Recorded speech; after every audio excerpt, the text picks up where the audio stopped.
Kashi entrance. Kashi వెళ్ళాలనే ఆలోచనే లేకుండే బేసిక్గా. అలాంటిది ఫస్ట్ ట్రిప్ మా గ్యాంగ్తో, సిద్ధు, విష్ణు, నిక్కీ, భవిష్యత్తో వెళ్ళాను నేను. అండ్ సెకండ్ ట్రిప్ ఈ గ్రూప్తో శేఖర్ అన్న, మా భూబాబాయ్ అండ్ శ్రీరామ్ అన్న, విజయ్ అన్న, వీళ్ళందరితో వెళ్తున్నా. And thank you so much, it was so memorable. Ayodhya దర్శనం గురించి ఆల్రెడీ వీడియో చూస్తున్నారు మీరు. అయోధ్య అండ్ ప్రయాగ్రాజ్ బాగా నడిచింది. అండ్ కాశీలో నాకు చాలా మెమరీస్ ఉన్నాయి. అండ్ వాటిని ఇది ఇంకా క్రాస్ చేయాలని అండ్ మంచి మంచి ఇన్ఫర్మేషన్ ఇవ్వాలని అనుకుంటున్నా. Let's see. మేమైతే కాశీ ఎంటర్ అయిపోయాను. సెలో.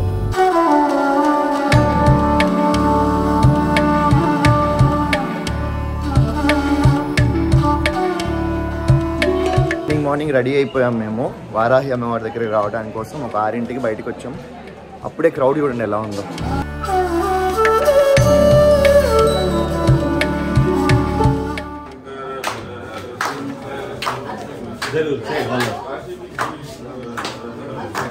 ఇదంతా కూడా వారాహి అమ్మవారి గురించి వెయిటింగ్ అనమాట. మార్నింగ్ 6 o'clockకి వారాహి అమ్మవారి దగ్గరికి వెయిట్ చేస్తున్నాం. సో వాళ్ళు డోర్ ఓపెన్ చేస్తే కొంచెం వెళ్ళిపోవటం అనమాట.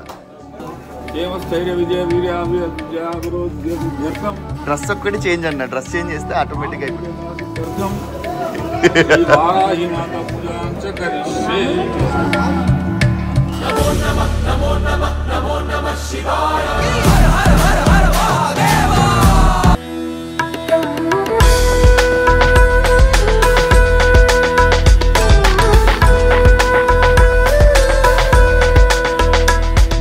హర మహాదేవ్.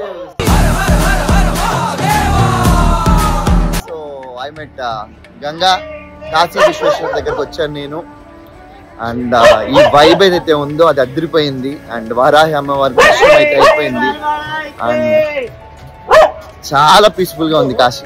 మెయిన్ సెంటర్ మనకి నంది విగ్రహం అనమాట. ఎక్కడికి వెళ్ళినా సరే కాశీలో సెంటర్ లో ఈ నంది ఉంటుంది. సో నంది దగ్గర నుంచి స్టార్ట్ అవుతుంది అనమాట.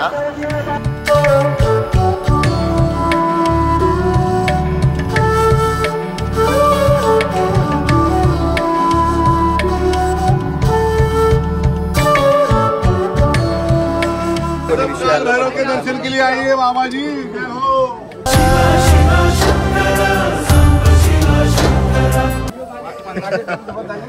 సో వెల్కమ్ చేసిరు అనమాట. అది ఆ విధంగా వెళ్తున్నాం టెంపుల్కి. సో కాలభైరవ స్వామి టెంపుల్కి షార్ట్ కట్ ఇది. అన్నా రండి రండి.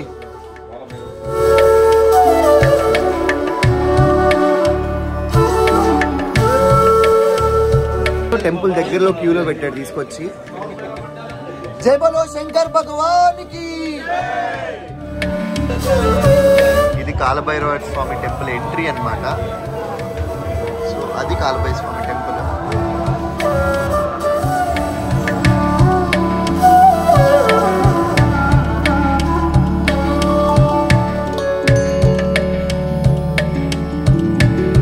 దర్శనం అయితే చాలా బాగా జరిగింది అన్న. చాలా బాగా జరిగింది. ఒక 10 minutes లోనే దర్శనం అయిపోయింది.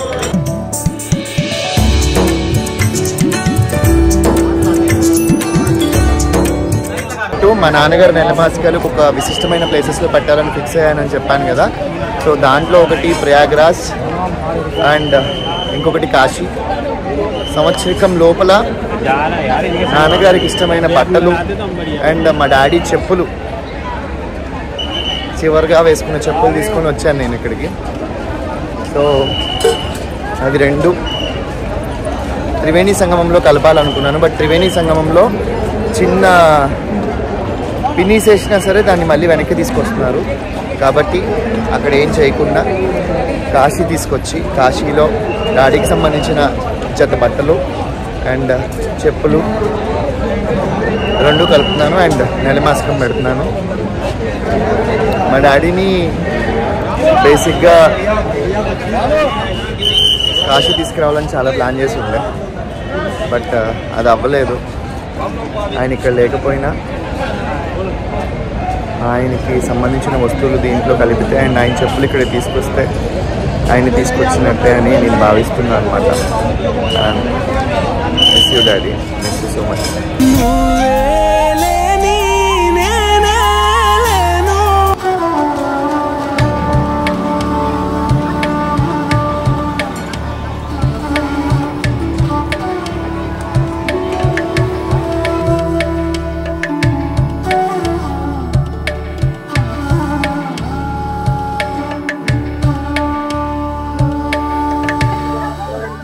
సో ఇందాక చెప్పినట్టు మా డాడీ నెల మాసాలు ఒక్కొక్క ప్లేస్ లో ఒక్కొక్క దగ్గర పెడదామని చెప్పి అయితే ఫిక్స్ అయ్యి ఉండే. నేను లాస్ట్ టైం వీడియోలో కూడా చెప్పాను.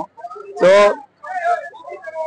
వాటిల్లో ఖచ్చితంగా కాశీ ఉండాలి అని చెప్పి చాలా ఉండే. సో ఫైనల్లీ కాశీ అయితే రీచ్ అయిపోయాను.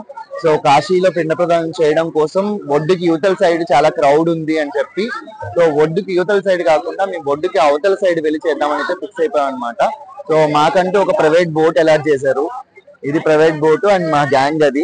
సో ఇక్కడ నుంచి మేము ఒడ్డుకి అవతల వైపు అంటే అక్కడికి వెళ్ళి అక్కడ పిండ ప్రదానం చేయడం జరుగుతుంది. నా మాటలు కొంచెం తడబడుతుండొచ్చు అండ్ చాలా సెన్సిటివ్ టాపిక్ అండ్ కొంచెం ఎమోషనల్ ఉన్నా, కొంచెం వర్డ్స్ అటు ఇటుగా ఉంటాయి కనుక సో సారీ. అండ్ పెద్ద బోట్ నుంచి చిన్న బోట్కి షిఫ్ట్ చేస్తున్నారు. చిన్న బోట్కి షిఫ్ట్ అవుతున్నాం మేము.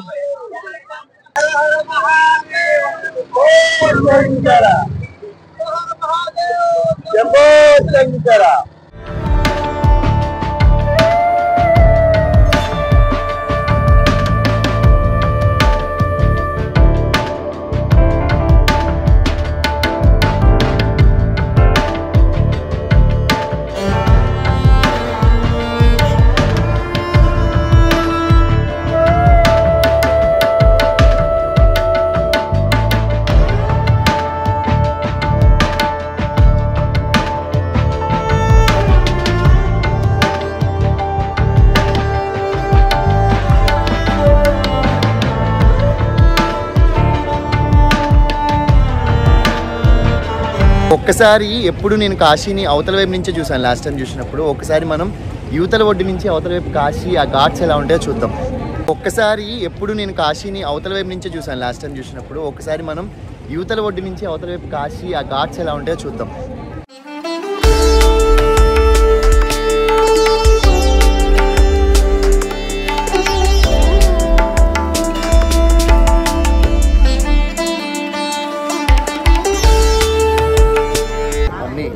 అడిగావు కదా, చేసేస్తున్నా. ఫోటో కూడా దాంట్లోనే చేస్తున్నా. అండ్ డాడీ చెప్పులు అండ్ డ్రెస్.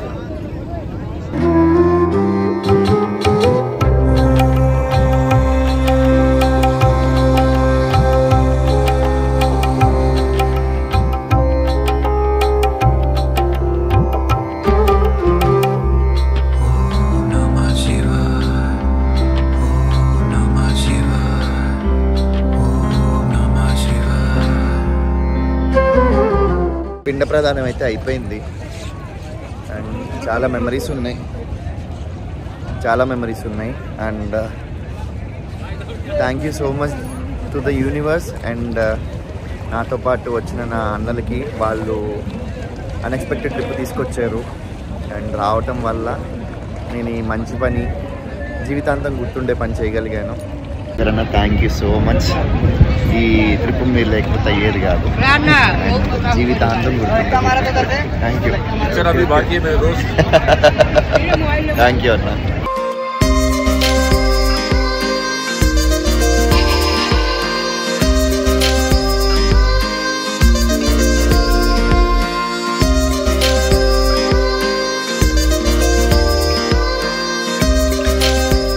సో నేనైతే ప్రస్తుతానికి సంకట్ మోచన్ టెంపుల్ కి వెళ్తున్నాను, ఆంజనేయ స్వామి టెంపుల్ కి. సో కాశీ నుంచి అది ఆల్మోస్ట్ ఒక 4 కిలోమీటర్స్ డిస్టెన్స్ లో ఉంది. మనతో పాటు ఉన్నాడు సమీర్ భాయ్. సో సమీర్ ని నేను ఏమడిగానంటే, ప్రస్తుతానికి కాశీ అంతా ఇంత క్రౌడెడ్ ఉంది, ఇంత ఇబ్బందిగా ఉంది, प्रॉब्लम అవుతుందా అని. प्रॉब्लम होगा भैया आप लोगों को, लोकल ही तो है ना. ओके हाँ. तो इतना क्राउड देख के आपका रेगुलर, आप तो ऑटो वाला है, क्राउड ज्यादा है तो बिजनेस हो जाएगा, लेकिन जो इधर स्टे करेगा उसको प्रॉब्लम नहीं होगा. कोई नहीं. जहाँ बोलो कि आप लोग सबको हम लोग घुमाते हैं, हम लोग जाते हैं बाहर से, सबको जहाँ जहाँ बोलते हैं वहाँ ले चलते हैं. ओके. अभी काशी में कितना लोग आया बोल के आपको लग रहा है? 2 करोड़ से 4 करोड़ से कम लोग तो नहीं होंगे, बहुत भीड़ है। प्रयागराज से जो आया वो पूरा भीड़ इधर, सारा भीड़ और लोग आने वाले भी हैं और आने वाला है। जी जी जी। तो ये 45 days आपका బిజినెస్ का ढोका नहीं है। సో బేసిక్ గా ఎందుకు ఇంతో మాట్లాడానంటే నేను ఇక్కడ మేమున్న హోటల్ దగ్గర ఎంత అని అడిగాం, పర్ హెడ్ మనకి ఎంత లేదన్నా ఆయనకి అర్థం కాకుండా చెప్తున్నా. సో హోటల్ దగ్గర అడిగితే మనోడు పర్ హెడ్ 200 అడిగాడు. సో 150 అని 150 ఫైనల్ చేస్తా అన్నాడు. బట్ ఈ భయ్య సమీర్ భయ్య మొత్తం 6గురికి కలిపి 250 రూపాయలు చాలా రీజనబుల్ ప్రైస్ లో అడిగాడు అనమాట. సో ఆప్తో జెన్యూన్ లగా ముझे. Thank you so much Sameer bhai. So ఇప్పుడు నేను వచ్చాను మన సంకట్ మోచన్ ఆంజనేయ స్వామి టెంపుల్ కి. కాశీ నుంచి ఒక 4 kilometers ఉంది. And this is our gang. Hello అన్న, నమస్తే. అండ్ అన్న బిజీగా ఉన్నాడు శాన్ స్టూడియోలో, ఇప్పుడు ఎక్విప్మెంట్ అంతా తీస్తున్నాడు, సూపర్ యాక్టివ్ ఉన్నాడు. ఎవరైనా సబ్స్క్రైబ్ చేసుకోపోయి ఉంటే వెళ్ళి శాన్ స్టూడియోస్ అని చెప్పి సబ్స్క్రైబ్ చేసుకోండి. ఇన్ కేసు అది రాకపోతే రచ్చబండ అని చెప్పి మనం ఆ లింక్ కొడితే వచ్చేస్తుంది. సో ఖచ్చితంగా సబ్స్క్రైబ్ చేసుకోండి.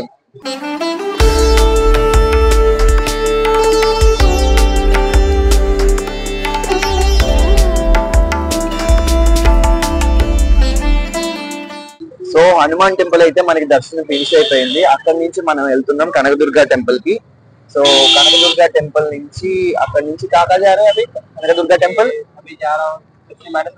తులసి మాత temple and Kanakadurga temple and Mani Mandir.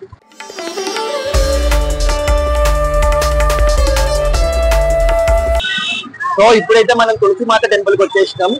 So Tulasi Mata temple మన ఆంజనేయ స్వామి టెంపుల్ కి ఆల్మోస్ట్ ఒక 1.5 kilometers దగ్గరలోనే ఉంది. సో తులసి మాత టెంపుల్ ని నేను బయట నుంచి చూపించడానికి ట్రై చేస్తాను, ఎందుకంటే లోపల కెమెరా ఎలో లేదు కాబట్టి బయట నుంచి చూపించడానికి ట్రై చేస్తాను.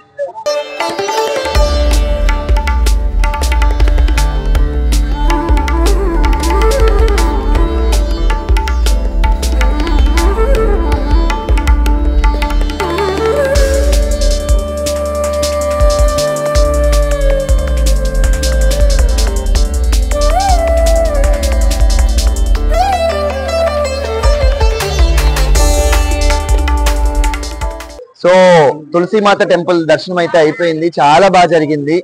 అండ్ ఇంకా మనం ఇక్కడ నుంచి ఎక్కడికి వెళ్తాం తెలుసా అన్న? కనకదుర్గ టెంపుల్ కి వెళ్తున్నాం. ఎస్, వచ్చండి. ఇటు కృష్ణ మందిర్ కూడా చాలా బాగుంటుంది అని చెప్పాడు. సో కృష్ణ మందిర్ కూడా వెళ్ళడానికి ట్రై చేద్దాం. అండ్ ట్రిప్ మాక్సిమం ఫినిష్ అవ్వబోతుంది, అంటే ఇంకొక 2-3 temples వెళ్తే ఫినిష్ అయిపోతుంది కాబట్టి అన్ని కవర్ చేసుకుని వెళ్దాం. తులసి మాత టెంపుల్ దర్శనం అయిపోయిన తర్వాత మనం కనకదుర్గ టెంపుల్ కి వెళ్తున్నాం. బట్ కనకదుర్గ టెంపుల్ మేము బ్యాక్ సైడ్ దగ్గర వెయిట్ చేస్తుండే. సో అక్కడ లోకలైజ్ చెప్పింది ఏంటంటే ఇక్కడ కాదు, మీరు మెయిన్ గేట్ దగ్గర చేస్తే బాగుంటుంది అని చెప్పారు. సో అందుకోసం అని చెప్పి అక్కడి నుంచి పక్కనే ఆల్మోస్ట్ ఒక 50 meters ఉంటుంది. 50 meters, ఎస్. సో ఇది main gate Kanakadurga temple. So మేము ఎప్పుడు ట్రిప్కి వచ్చినా సరే ఫస్ట్ ఒక లిస్ట్ చేసుకుంటాం అనమాట.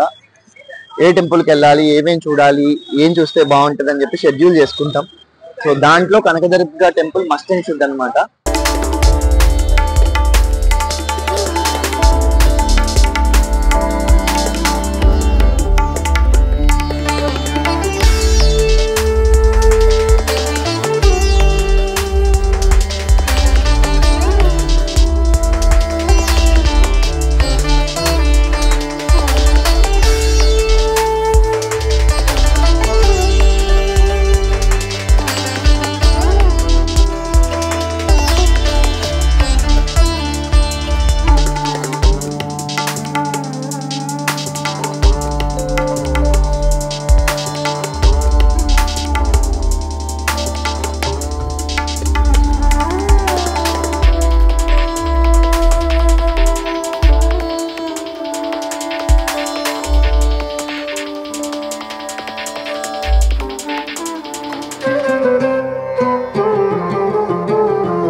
సో దర్శనాలన్నీ అయిపోయిన తర్వాత ఇంకొకటే బ్యాలెన్స్ ఉంది, అదేంటంటే ఘాట్ అంతా తిరగటం. సో బై వాక్ కష్టం కాబట్టి పడవలో ఘాట్ వెళ్దాం అని చెప్పి ఫిక్స్ అయిపోయి అన్ని ఘాట్లు తిరగడానికి ఫిక్స్ అయిపోయాము.